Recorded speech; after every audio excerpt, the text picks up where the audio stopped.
अस्सलामु अलैकुम रहमतुल्लाहि व बरकातुहू। उम्मीद है कि आप हजरात खैर आफियत से होंगे। अल्लाह रब्बुल इज़्ज़त आप लोगों को इसी तरह खुशहाल रखे, आमीन। फतावा देवबंद 786 यूट्यूब चैनल में आपका खैर मक़दम इस्तक़बाल है।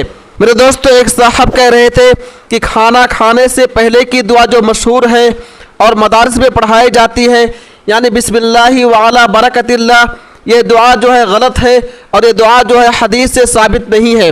तो मैंने उनसे कहा कि क्यों ये दुआ गलत है, तो उन साहब ने फरमाया कि बिस्मिल्लाही के बाद वो आला जो है वो आला ये हदीस से साबित नहीं है। तो दोस्तों, इस बारे में दारुल उलूम देवबंद का फतवा क्या कहता है, आइए बगैर किसी तमहीद व ताखीर के जान लेते हैं, सुन लेते हैं।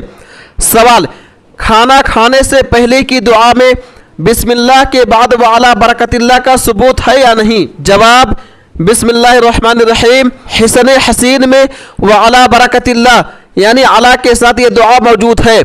इसी तरह मुस्तदरक हाकिम में भी ये दुआ है, अलबत्ता इसमें व बरकतिल्लाह है यानी अला के बगैर सिर्फ वाव आतिफा के साथ। कंजुल उम्माल में शोबुल ईमान लिल बैहक़ी के हवाले से ये रिवायत आई है, अलबत्ता उसके आखिर में ये अल्फाज हैं, फ़क़ूलू बिस्मिल्लाहि व बरकतिल्लाह वल्लाहु ताला आलम। दारुल उलूम देवबंद। उम्मीद है कि आप लोग मुकम्मल वीडियो देख लिए होंगे और दारुल उलूम देवबंद का फतवा भी सुन लिए होंगे।